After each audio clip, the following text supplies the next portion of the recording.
이번 주 시민데스크, 온라인으로 진행된 이번 시청자위원회에서는 7월 한 달간 YTN을 통해 방송된 뉴스와 프로그램을 두고 시청자 위원들의 다양한 의견을 들어볼 수 있었는데요. 바꿨으면 좋을 우리말 대체어를 살펴보고 최저임금 인상 소식을 전한 보도를 비롯해서 대선 전국 상황을 담은 돌발 영상까지 재점검해보는 시간 가져봅니다. 시청자 브리핑 시시콜콜 위클리픽, 부족함 없는 방송을 위한 그날까지 시청자 의견에 YTN이 응답합니다. 한 주 동안 안녕하셨습니까? 시민데스크 강진원입니다. 추가된 대체 공휴일이 오는 8월 15일 광복절부터 시행됩니다. 개정된 법안은 기업 규모에 따라서 단계적으로 적용된다고 하는데요. 국민 휴식권, 경제에 미치는 영향 등을 고려해서 시행되는 만큼 기업과 노동자 모두가 부담 없이 쉴 수 있도록 형평성 있는 휴식이 보장되길 기대해 봅니다. 이번 주 시민데스크 온라인으로 진행된 7월 시청자위원회 내용 전해드리겠습니다. 화면으로 만나보시죠.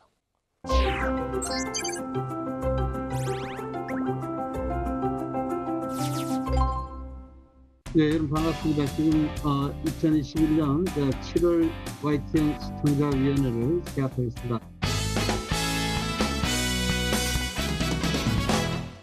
날씨 보도에서도 역대급 더위 이런 표현들이 너무 자연스럽게 이렇게 나오는데 좀 불편하다는 느낌도 저는 사실 드는데요. 그래서 혹시 국립국어원인가요? 그런 데서 좀 이렇게 공적 기관에서 그러한 표현들이 정식으로 채택된 국어인지를 좀 확인을 하고 그러한 국어가 확인이 된다면 그런 표현을 쓰자라고 하거나 아니면은 그게 아니라면 좀 자제를 하면서 제대로 된 표현을 쓰는 그러한 모습을 오히려 좀 보여주시는 것이 좋지 않겠느냐라는 생각이 또 듭니다. 마지막으로 이제 돌발 영상을 최근에 보고 있는데 돌발 영상이 YTN의 과거에 있었던 인기 코너를 좀 더 이제 앞으로 또 한편으로 새로운 성장판으로 활용하고자 했던 그런 의도가 있었던 걸로 이렇게 생각이 되고 저는 바람직하다고 봅니다.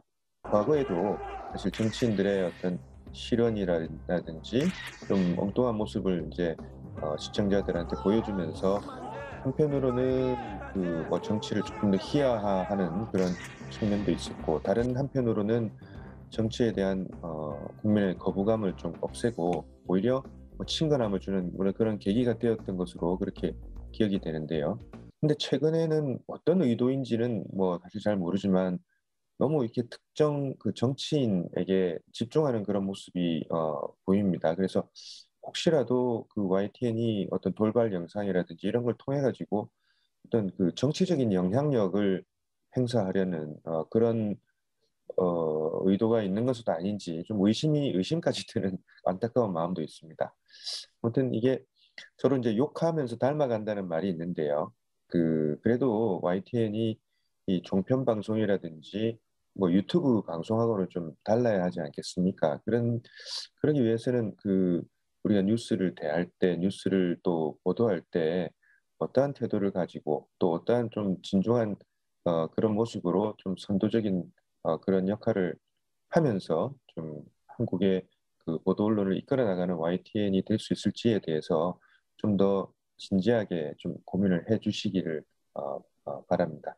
저도 이 부분에 굉장히 민감하게 생각하고 있어서 이 표현을 보고 바로 지적을 했었습니다. 그래서 그 기상팀에서 국립국어원에 확인을 했는데 이게 이제 정식 표준어는 아니지만 요새는 최근에는 일상적으로 사용될 정도로 널리 퍼져 있기 때문에 방송에서 사용해도 안 되는 건 아니다, 무방하다 이런 정도로 해석을 했었습니다. 그래서 저도 이제 이 표현이 마땅치는 않아서 가급적 쓰지 말아라 이렇게 얘기를 하고 있는데 이 표현을 요새 특히 젊은 친구들이 많이 쓰고 있어서 그런 측면이 있다는 말씀드립니다.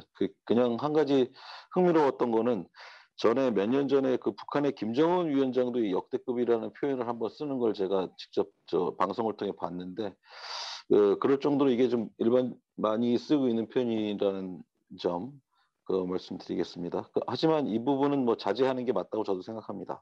돌발 영상에 대한 관심 감사드립니다. 돌발 영상 제작과 관련해서 건강한 비판과 지적은 언제든지 겸허히 받아들이겠습니다. 다만 제작진의 자율성을 훼손하고 위축시킬 수 있는 지나친 표현과 발언에 대해서는 유감을 표하겠습니다. 제작진은 그 어떤 편견이나 개인적인 이해 그리고 정치적인 판단 없이 제작하고 있다는 점 거듭 강조드리고요. 소재나 주제가 특정 분야나 개인에게 쏠림이 없도록 늘 고심하고 있긴 합니다만 대선 전국이라는 점을 감안하면 주요 정치인들의 행보 위주로 제작될 수밖에 없다는 점도 양해해 주시기 바랍니다.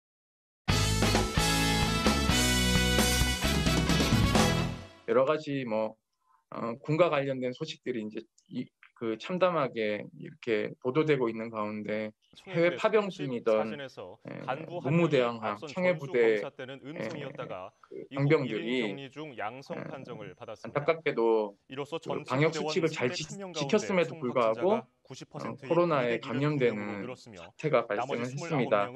저는 이걸 보면서 우리 언론이 그래도 방향을 좀 잘 잡고 갈 거라고 생각을 했음에도 불구하고 여전히 국방부가 던져주는 식 또는 그 문제 본질을 이렇게 파헤치지 못하는 식의 보도가 이어지는 것 같아서 저는 매우 안타깝습니다. 제가 이제 YTN 보도도 쭉 살펴봤는데요. 가장 큰 것은 왜 이 그 해외 파병된 국군 장병들에게 우선 접종 대상자로 분류하지 않았느냐의 근본적인 문제 제기부터 저는 시작해야 된다고 보고 있습니다. 그런데 그런 문제 제기보다는 굉장히 비본질적인 항원 키트를 챙겨가지 않았기 때문에 문제다라는 식의 보도가 엄청 쏟아지고 있습니다. 근본적으로 해외 파병 중인 사람에 대한 백신 공수를 왜 선제적으로 하지 못하는 거에 대한 근원적인 문제에 대한 실체적 접근이 그 다음에 필요할 것이고, 다음은 접종이 완료된 그 장병들을 중심으로 부대를 교체하는 방식은 도저히 불가능했는가에 대한 부분도 저는 접근하고 따져봐야 된다고 생각하고 있습니다. 그렇기 때문에 이러한 원정 부대 같은 경우에 어떻게 닭대와 방역이 일치하고 문제가 없는지에 대한 근원적인 것도 한번 우리 언론이 YTN이 좀 분석해야 되는데 이러한 분석이 좀 없었다는 것이 저는 매우 아쉬운 지점이라고 생각하고 있습니다. 왜냐하면 방역 전문가와 작전 전문가와 군 의료 전문가 이런 분들이 함께 이것을 보면서 무엇이 문제인가를 좀 도출하는 방식으로 심도 있는 그 기획 취재를 해야지만이 나올 수 있는 부분이기 때문에 YTN으로서는 또 속보나 또는 이것을 신속하게 보도해야 된다는 어떤 강박 때문에 그러한 부분으로 좀 손쉽게 가지 않았나라는 아쉬움이 남는 지점이 있습니다. 향후에라도 이 문제는 계속적으로 지속적으로 발생할 수 있는 지점이 있기 때문에 그 세 개의 전문가들과 함께 기획해서 무언가를 좀 프로그램이나 또는 심층 기획 기사를 내는 것이 바람직하지 않을까라는 생각을 가지고 있습니다. 제가 YTN의 경제보도 또는 기업 관련 보도에서 친기업적 보도가 계속 좀 기울어진 보도들이 나오고 있다는 보도를 그 문제를 계속 제가 지적을 하고 있는데요. 이번에 최저임금 인상 관련해서도 역시 너무 기업의 입장, 사용주의 입장 관련한 보도들이 대부분이었다는 겁니다. 내년 최저임금 두고 고용주 80% 높다. 제목에 이렇게 나오는 거. 그다음에 손님 뚝 끊기고 인건비 부담까지 저녁 영업 포기 속출. 경총 내년도 최저임금의 이의 제기, 소상공인 생존 위협, 국민의힘 최저임금 인상은 고용에 부정적, 경제계 인건비 부담 감당 못해, 최저임금 인상에 편의점주들 반발, 주고 싶어도 못 줘. 이 최저임금 관련해서 너무 한쪽의 일방적 보도들만 이렇게 나오고 있는데 내년에 시행되는 최저임금이 5.0% 인상이 됐는데 이것이 실제로 이렇게 소상공인들이나 기업인들의 아주 이렇게 극심한 영향을 미치고 있는가. 사실 소상공인이나 자영업자에 미치는 영향은 있습니다. 그런데 이게 최저임금 인상의 문제인가. 더 근본적인 문제들이 지금 있습니다. 그런 문제점들을 좀 짚어보고 해결 방안들을 찾아보는 그런 기사는 찾기가 어려웠고요. 이렇게 경제단체 또는 기업주의 주장이나 또는 자료 등 이런 것이 그대로 받아쓰기 돼서 계속 보도가 되고 있었다는 것에 최저임금 보도 관련해서는 YTN에 대해서 상당한 저는 유감이다라고 생각하고요. 이렇게 일방적인 친기업적 받아쓰기 보도가 된다면 이거는 정말 제대로 된 경제정책 이걸 살펴보는 보도로서 미흡하다라는 생각입니다. 최저임금 보도 고용주 중심 시각이 강한 기사가 많았다는 말씀 주셨는데 그 대부분 저희가 이제 경제부에서 이 기사를 썼을 때 이런 현상이 있었습니다. 저도 지적을 했었는데 계속해서 균형을 잃지 않도록 잘 보도록 하겠습니다. 이게 아무래도 경제부에서 기사를 쓰면서 그런 경총이라든가 사업주 중심의 보도가 좀 더 많았던 것 같습니다. 그 내년이 대선이라 최근 그 대선 주자들이 많이 보도가 되고 있는데 이와 관련해서 이제 YTN이 좀 팩트 체크를 좀 확실히 해주었으면 좋겠다라는 의견을 좀 드리고 싶습니다. 그 물론 YTN은 제가 봤을 때는 타사에 비해서 충분히 열심히 잘 하고 있다고 생각을 합니다. 그런데 가끔 그렇지 않은 경우도 좀 발견이 되는 것 같습니다. 예를 들면 7월 5일 날 뉴스가 있는 저녁이 보도한 이재명 지사의 미군 점령군 관련 발언을 관련 기사를 보면 이제 뭐 이런 발언에 대해서 야권에서는 미 점령군이라는 표현을 두고 뭐 반박을 했다 이런 취지의 보도였는데요. 이때 YTN의 보도는 이재명 지사와 야권의 입장을 색깔 공세 대 친일 공세라는 표현으로 단순히 두 입장을 보여주는 식으로만 보도를 했습니다. 단순히 논란이 발생했다는 취지로만 보도를 한 것이죠. 제가 봤을 땐 중립적 입장을 취한다는 좀 강박으로 인해서 너무 형식적 중립에 치우친 거 아닌가라는 생각을 했습니다. 실제로 메가더의 당시 포고문을 보면 점령군이라는 점이 기재되어 있고 이와 같은 점은 역사적으로도 쉽게 확인할 수도 있고 또 다른 많은 언론들이 보도를 하기도 했습니다. 그래서 사실 확인이 쉽게 가능한 부분임에도 너무 형식적인 중립에 치우쳤다는 점에서 좀 아쉬움이 좀 남습니다. 그 대선은 국가의 큰 중대사인 만큼 언론의 역할이 크다고 할 수 있습니다. 그래서 앞으로 대선 주자들의 발언에 대해서는 가능하면 사실 확인을 명확하게 해서 국민들이 잘 알고 이제 나중에 선택을 잘 할 수 있도록 보도를 해주셨으면 좋겠습니다. 제가 지난번에도 사실 이제 자막에 대한 말씀 좀 드렸었는데요. 그 해석할 정보가 사실은 굉장히 이제 많은 것이 요즘 트렌드인 것 같습니다. 그래서 이제 그런 것들이 너무나 정보의 부담이 많다라고 저는 생각을 했는데, 그 지난 한 달 동안 제가 이렇게 자막을 보면서 유용한 정보다라고 생각한 것이 있었습니다. 시청자의 바른 언어 생활, 그리고 이제 그 뉴스의 이해를 돕기 위한 그런 언어 관련해서요. 그런 프로그램이 어떤 것이 있나 찾아봤더니 YTN 월드의 쏙쏙 뉴스말 돋보기라는 프로그램이 있더라고요. 2주에 한 번씩 방송이 되고 있고, 그리고 작년에는 그 방통위의 바른 방송언어 특별상도 받으신 프로그램이더라고요. 이제 이 프로그램은 한 가지 주제에 대해서 이제 그 약간의 스토리텔링을 하면서 관련된 어휘를 소개하는 그런 방식으로 시청자들에게 이제 흥미를 주고 또 연관된 여러 어휘의 의미를 더 잘 이해하고 기억할 수 있게 해주는 그런 방식으로 제작이 되고 있어서 저도 굉장히 유용한 프로그램이라고 생각했습니다.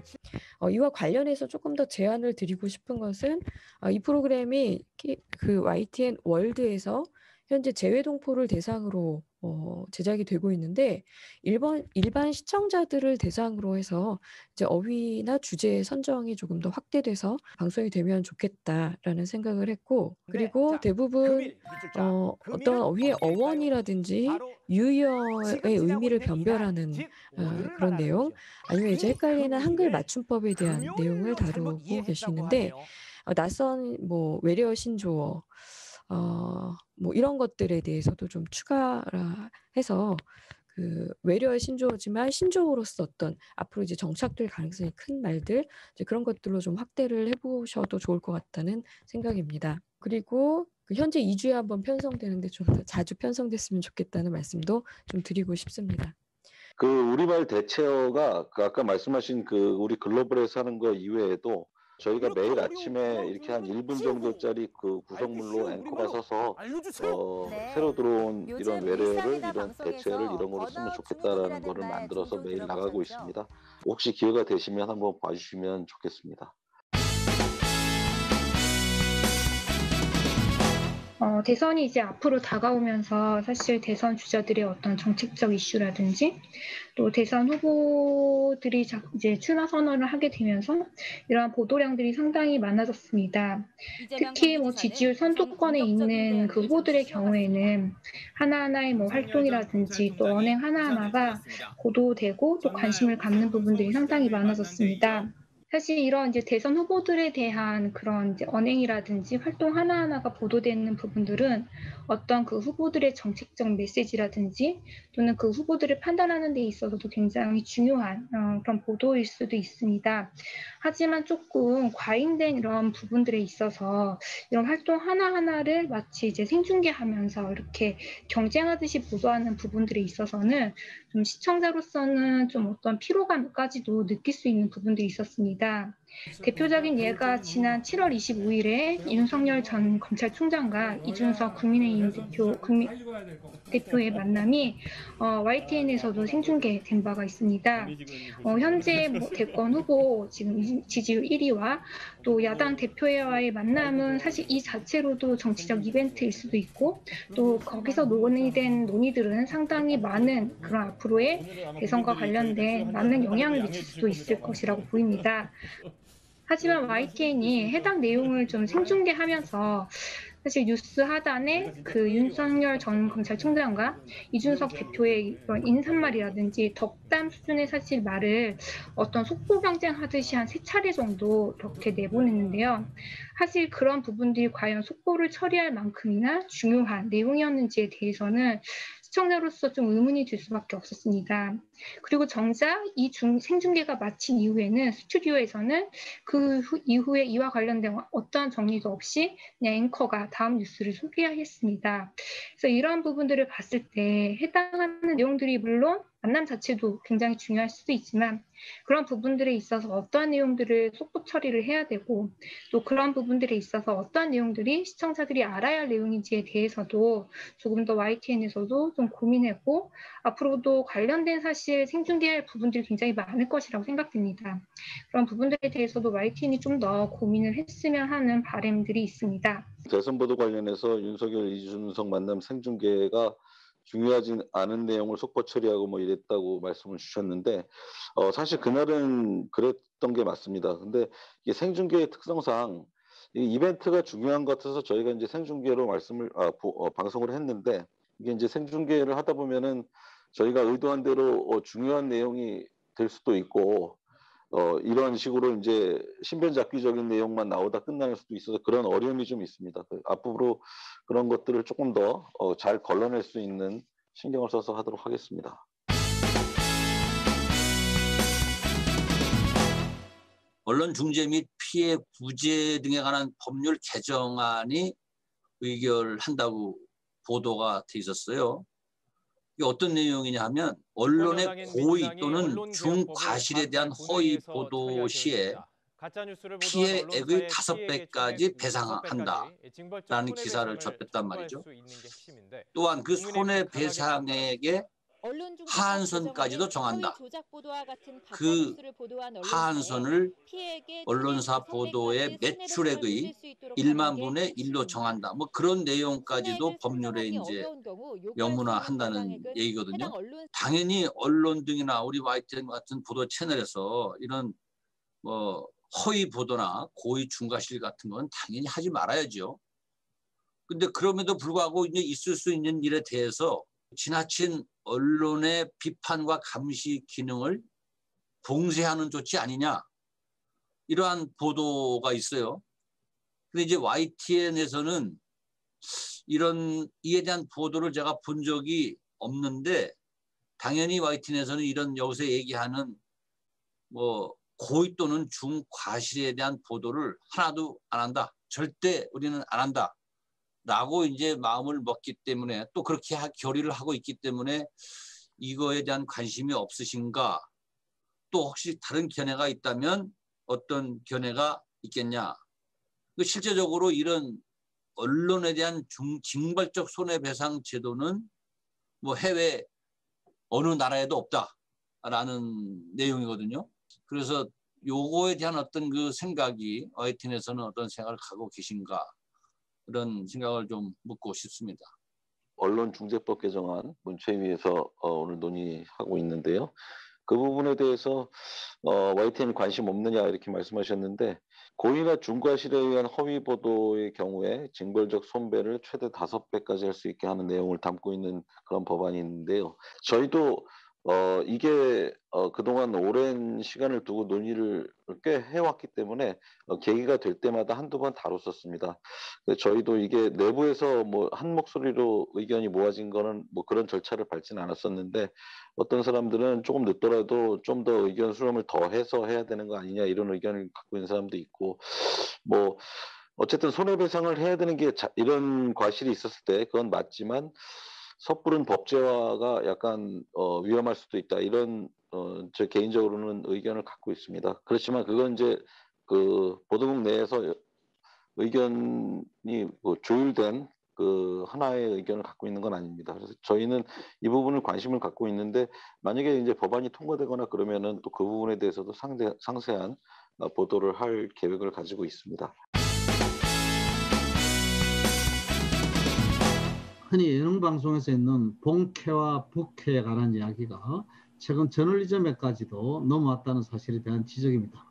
그래서 이미 YTN에서는 이동영 사회자를 놓고 한번 이 큰 논란을 거친 적이 있는 걸로 알고 있습니다. 그래서 이동영 씨는 YTN에서는 공정한 사회를 보는 사회자의 모습이지만 팟캐스팅이나 유튜브를 가게 되면 특정 대선 후보를 지지하는 지지자로 되어 있습니다.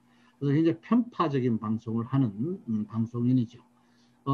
이런 게 앞으로 부담이 되지 않을까라는 걱정이 됩니다. 저는 분명히 이동영 사회자가 YTN에서 사회를 볼 때의 모습과 유튜브나 팟캐스팅에서 사회를 볼 때는 전혀 다른 모습, 전혀 다른 캐릭터를 이용하고 있다는 생각을 알고 있습니다. 근데 최근 들어서는 우리 누이저에 박지훈 변호사 같은 경우에는 박지훈 변호사가 해설자로 등장을 하는데 박지훈 변호사는 이동영 씨와 똑같이 특정 지지 후보를 지지하는 방송을 하고 있거든요.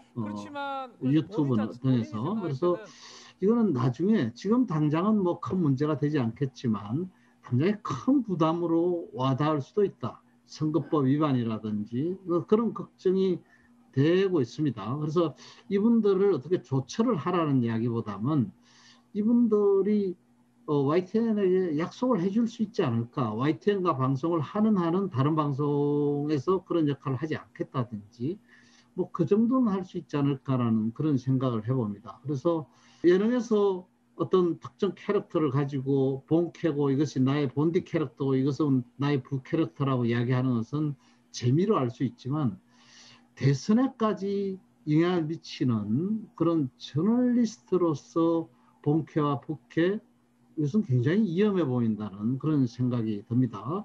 그래서 단순히 윤리적인 문제로 그치지 않고 나중에는 법적인 문제로까지 비화될 수도 있다는 그런 우려 혹은 또 두려움도 있습니다. 그런 부분들이 있습니다. 그래서 한번 잘 고민해보고 또 이런 부분들을 충분히 결론이 내리지 않았을 때 우리 시청자위원회에도 한번 물어봐 주시는 방식으로도 해주시면 어떨까라는 그런 부탁을 드립니다. 그 박지훈 변호사 부분에 대해서도 일단 저희가 알기로는 특정 후보를 지지하지 않는 것으로 알고 있습니다. 이동영 씨와 유튜브 방송에 패널로 참여하고 있긴 합니다만 박지훈 변호사는 현재 공중파 방송에서도 패널로 참가를 하고 있고요. 또 다른 공중파 방송에서는 토론 프로그램 사회자로도 활동하고 있는 것으로 알고 있습니다. 또 뉴이저에서는 매주 월요일에 정치 분야가 아닌 검찰과 관련한 변호사로서 패널 역할을 담당하고 있습니다. 다만 그 말씀하신 우려까지 늘 반영해서 제작에 유념하도록 하겠습니다. 예, 의원 여러분 답변 고맙습니다. 긴 시간 고생하셨습니다.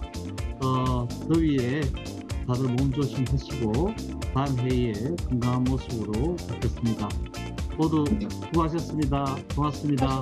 고맙습니다. 가장 빠른 옴부즈맨 프로그램 그 기록을 모아보는 시간입니다. 시청자 브리핑 시시콜콜 위클리픽. 이번 주 시청자 의견 함께 보시죠.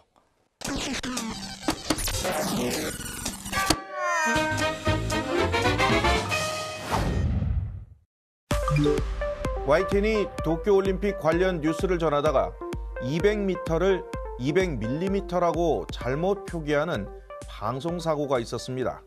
그 경위를 설명해 드리겠습니다. 스포츠부 출연 기자가 남자 수영 자유형 200m에 출전한 황선우 선수에 관해 이야기하는 동안 화면 왼쪽 위에 기사를 요약하는 키워드가 다시 한번 나갑니다. 그런데 단위 표기가 잘못됐습니다.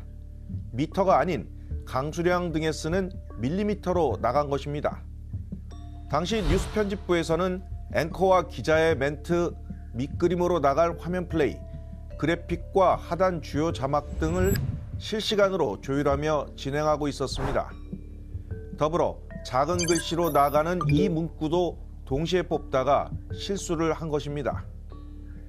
정신없는 생방송이긴 했지만 2중 3중으로 체크하며 마땅히 잡아냈어야 할 오류입니다.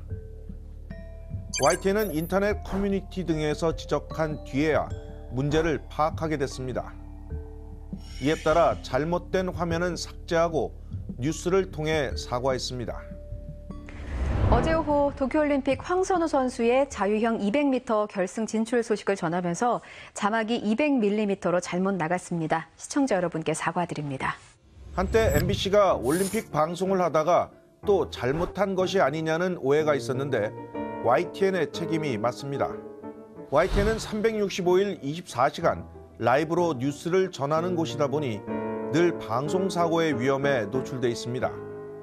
지난 1995년 개국 이래 방송 시스템을 여러 차례 보완해 왔는데 아직도 많이 부족하다는 것을 깨닫게 됐습니다. 더 철저히 점검하겠습니다. 17살에 백혈병 선고를 받고 투병하던 20살 청년의 이야기가 몇 장의 사진과 몇 컷의 영상으로 전해졌습니다.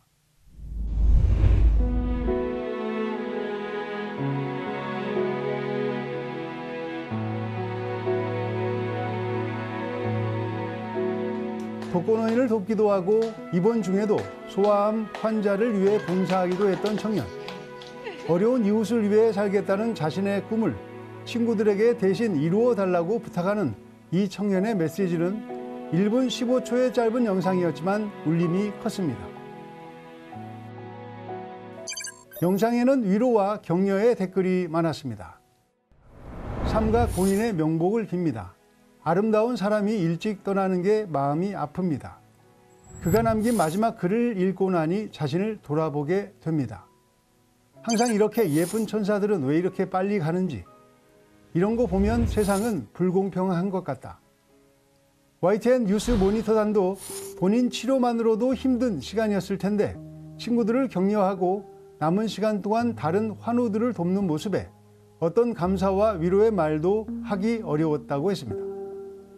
코로나로 무기력해지기도 하고 갈등하기도 하는 때 간절한 기도에도 불구하고 자신은 이제 세상을 떠나 별이 된다는 청년의 메시지는 일상에 대한 감사를 생각하게 하는 것 같습니다.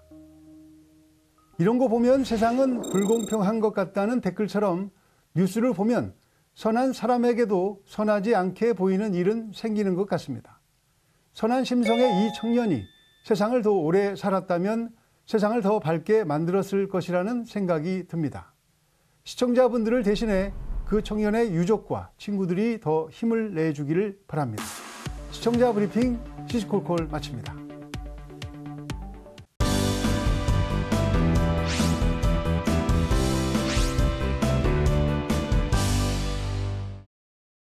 안녕하세요. YTN DMB 시청자 평가원 고두입니다. 코로나19 상황이 시작된 지 1년 반이 훌쩍 지났는데 요즘 확진자 수의 증가 상황을 보면 아직도 하루하루 더욱 조심할 필요가 있습니다. 시간이 많이 흘렀고 날씨도 더워져 마스크 쓰기와 사회적 거리 두기, 방역 지침 준수가 아무래도 느슨해질 수밖에 없는데요. 이런 열악한 상황에서도 맡은 바 책임을 다하고 있는 사람들을 만나봤습니다.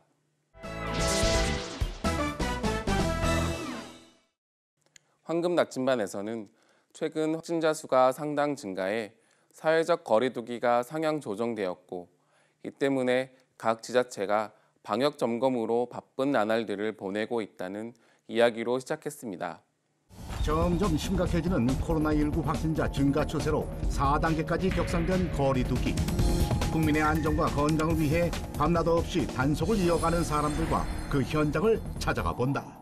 아무래도 코로나19가 장기화되면서 거리두기 상향 조정에 대해 무뎌질 수밖에 없는데 그 어느 때보다도 거리두기와 방역 수칙 준수가 중요해진 만큼 4단계 거리두기의 주요 내용을 표와 그림으로 정리해서 보여준 것은 정보 전달의 측면에서뿐만 아니라 경각심을 불러일으키고 제대로 된 내용을 숙지할 수 있게 했다는 점에서 매우 인상적이었습니다. 코로나19 상황에서 시민들의 일상을 단속 점검하는 지자체의 노력이 비춰졌는데요. 특히 늦은 밤 시간의 공원 순찰 장면은 안전수칙이 잘 지켜지고 있는지 점검하고 있는 단속 공무원들의 모습을 잘 보여줬습니다. 또한 보건소에서 선제 검사를 시행하고 있다며 반드시 검사를 받을 수 있도록 언급하기도 했는데요. 이런 부분은 방송의 장점을 잘 살려 프로그램을 시청하는 시청자들에게 좋은 정보를 전달했습니다. 기술자들에서는 우리의 삶에 필요한 최첨단 기술을 발명한 기술자들에 대한 이야기를 하고 있었습니다. 자체 개발한 비행기 형태의 드론으로 다수의 사진을 촬영해 이를 토대로 3D 모델링을 가능케 한 기술자가 소개되었습니다. 일반 드론과 달리 장시간 비행하며 수많은 사진을 촬영할 수 있다는 점, 건물의 옥상이나 불법 구조물, 사고 현장 등을 확인할 수 있어 사람이 접근하기 어려운 부분을 보완할 수 있다는 점, 산사태나 재선충 피해 여부 등 산림의 상태를 파악하는 데 활용할 수 있다는 점 등 기술이 가진 장점을 알아볼 수 있었습니다. 과학 다반사에서는 개발자들도 후회한 최악의 발명이라는 주제로 이루어졌습니다. 아무리 재미있는 내용을 담고 있는 프로그램이라도 그 제목 또는 소제목을 잘 설정하는 것이 매우 중요합니다. 미디어와 정보가 홍수라고 할 만큼 많고 빠르게 흘러가는 현대사회에서 시청자들의 선택을 받기란 매우 어렵습니다. 이 때문에 제목이 매우 중요하게 작용할 텐데요. 지난 시간의 과학 다반사는 재밌는 제목으로 시청자의 흥미를 끌 수 있어 프로그램에 집중할 수 있었습니다. 황금 나침반은 교양 프로그램의 틀을 가지고 있지만 내용을 보면 우리들의 삶을 구석구석 잘 들여다보고 이를 재미있는 이야기로 풀어내고 있다고 생각합니다. 우리의 일상을 이야기하되 정확하고 필요한 정보를 잘 전달해 준다면 시청자들에게 반드시 필요한 방송이 될 것이라고 생각합니다. 시민데스크는 시청자 여러분의 고민과 질문으로 채워집니다. YTN 방송에 대한 다양한 의견들 홈페이지와 전화를 통해서 남겨주시고요. 시민데스크는 다음 주 더 유익한 내용으로 돌아오겠습니다. 시청해주신 여러분 고맙습니다. 러시아워 때 지하철과 시내버스가 밀집되어서 거리두기도 안 되고 거기가 굉장히 위험한 것 같아요. 그러니까 승차 인원을 제한해가지고 승차 인원을 이상 더 타지 않도록 그렇게 하고 못한 사람은 바로 그 뒤에 증차된 버스에 탈 수 있도록 증차를 하면 사람들 간격이 좀 지켜질 것 같아요. 요새 감염 경로가 잘 몰라서 감염이 많이 됐는데 내 의견은 감염이 많이 되고 방역 사각지대가 되는 곳이 있는 것 같아서 이걸 정책에 꼭 반영되도록 YTN에서 힘써주시길 바랍니다.